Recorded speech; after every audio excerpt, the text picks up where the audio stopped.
2.6 trillion US dollars. That's one of the figures the World Economic Forum estimates basic corruption costs the global economy each year. So if simplistically, very simplistically, you were to split that figure by the world population, that means the cost to each of us as global citizens each year is just under 2,500 TT dollars. Each of us, every man, woman, and child on this planet, each year, every year. And of course that's highly simplistic because those countries where there is less corruption mask the true figures where corruption is more rife. So forgive me for foregoing the protocols. I mean no disrespect to any of the senior figures here today, but this issue, the cancer of corruption which affects our societies, is so important and so urgent that I believe there is no time to waste. Corruption damages us all, and we need to get to the heart of the issue, the facts, the figures, the action that needs to follow as quickly as possible. I said global citizens deliberately because corruption affects us all, wherever we live, whatever our nationality. None of our countries are immune.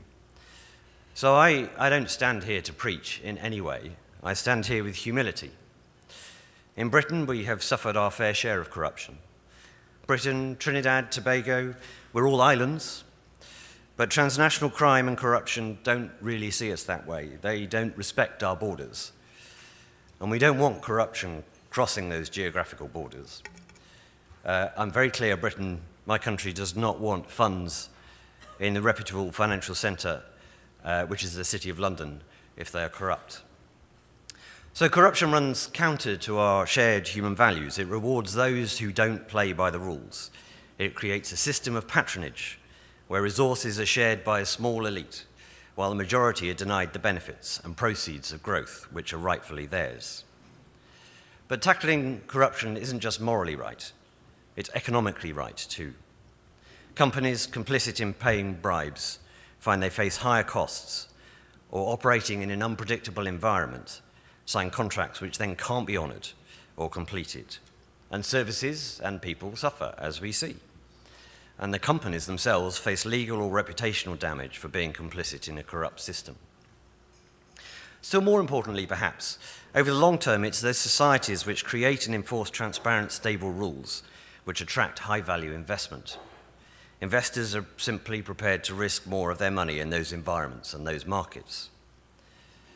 So if it's all so damaging, why does it happen? I mean, I'm a diplomat, an interested observer in Trinidad and Tobago, seeking to understand. So I ask people, I've put the question to many here, and I've heard a number of answers.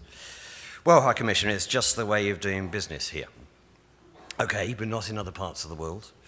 And that doesn't make Trinidad competitive or get the best results for you either.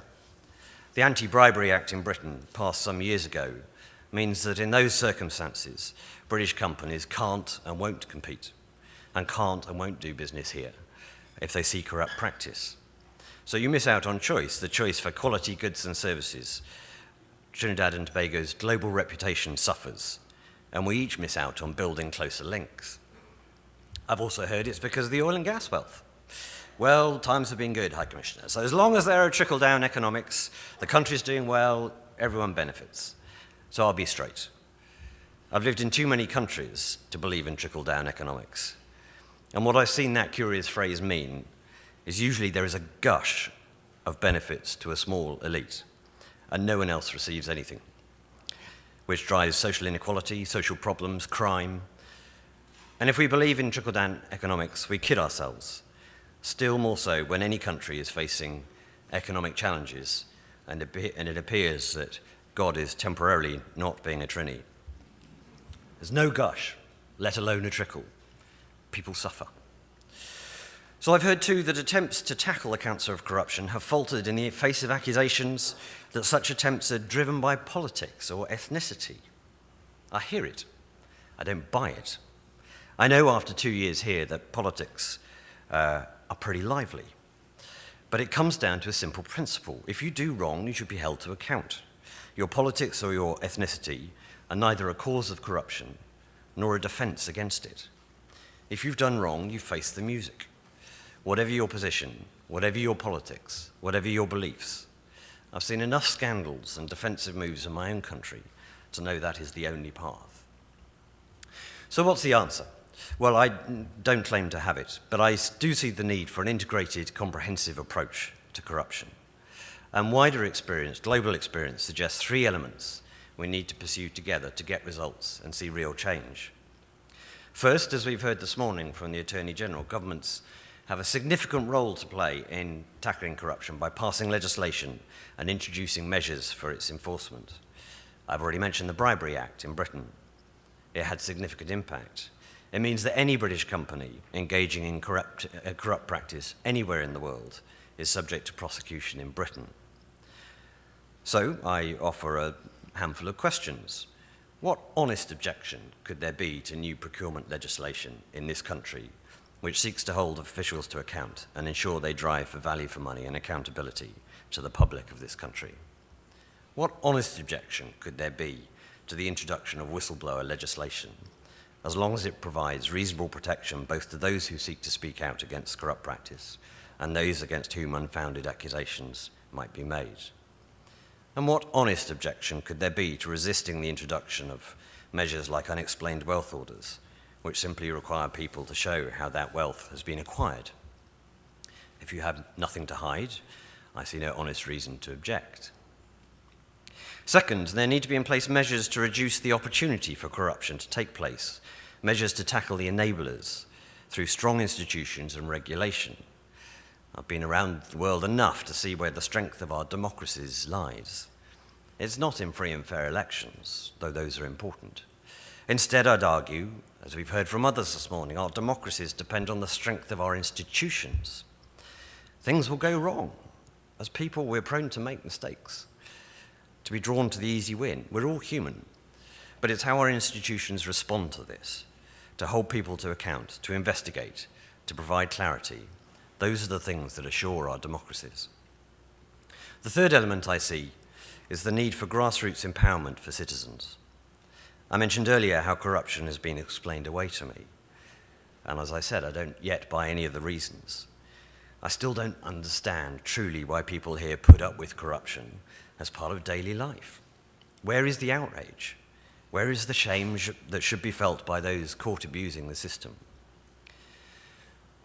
We should all be in this together. When faced with the decision of whether to pay a bit more to someone to help us jump a queue, or accept a discount in return for a favor, or avoid paying a tax, we each have a choice. We can just go along with it, same old, and knowing that someone lower down will pay the price. Or we can say no and break the chain of corruption. Perhaps that sounds idealistic. The cynics will certainly argue that there will always be corruption in society because people are too used to taking shortcuts. But while this may look attractive, individually we should all think a little harder about it, because in practice each shortcut is contributing to a greater cost which falls on all of us, that $2.6 trillion each year that I mentioned. So I leave you with a thought. If the community of global citizens who live in this blessed country are serious about tackling corruption, perhaps they should be making some simple demands. For transparency, not mud in the water. For accountability and taking responsibility, not shifting blame. For penalties for corruption, not impunity. For action, not talk. I end with 2 pledges. My first pledge is because the transnational nature of the corruption of cancer respects no borders. My first pledge is that I will do all I can to continue to bring to the government, civil society and people of this country British experience, expertise and cooperation to help Trinidad and Tobago fight corruption, because, as I say, it affects us all. And my second pledge is a personal one. I have in my hand my completed application to join TTTI's membership. And this is going to cost me $250 TT. But you know, I would really rather invest that money in TTTI, helping them tackle corruption, rather than pay that $2,500, which I have no choice over, because that is what corruption costs me personally each year. Thank you very much for the invitation, and thank you for listening.